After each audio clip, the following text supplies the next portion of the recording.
સમાચાર સુરતથી પ્રાપ્ત થઈ રહ્યા છે। કીમ ગામે સ્ટેટ બેંક ઓફ ઇન્ડિયાની સામે અકસ્માત સર્જાયો। બ્રિજ ઉતરીને આવી રહેલા ટેમ્પો ચાલકે યુ ટર્ન લેતા અકસ્માતની ઘટના બની।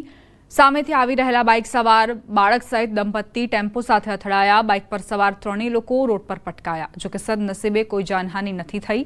અકસ્માતની આ ઘટનાના સીસીટીવી ફૂટેજ સામે આવ્યા છે। કીમ રેલવે ઓવરબ્રિજના બંને છેડે બંને તરફના રોડ પર સ્પીડ બ્રેકર મૂકવાની માંગ। બ્રિજ પરથી પૂર ઝડપે આવતા વાહનોને કારણે છાશવારે અકસ્માતોની ઘટનાઓ બનતી રહે છે।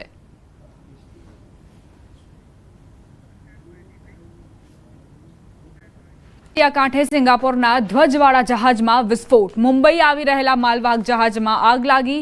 270 મીટર લાંબુ આ જહાજ, જેનો ડ્રાફ્ટ 12.5 મીટર હતો, તે 7 જૂને કોલંબોથી નીકળીને મુંબઈ તરફ રવાના થયું હતું, જ્યાં તે 10 જૂને પહોંચવાની ધારણા હતી। જેમાં એલપીસી કોલંબો છે। પરિસ્થિતિનું મૂલ્યાંકન કરવા અને સહાયનું સંકલન કરવા માટે કોચીના નૌકાદળના એરબેઝ INS ગરુડથી નૌકાદળ ડોર્નિયર વિમાનની ઉડાનનું પણ આયોજન કરવામાં આવી રહ્યું છે।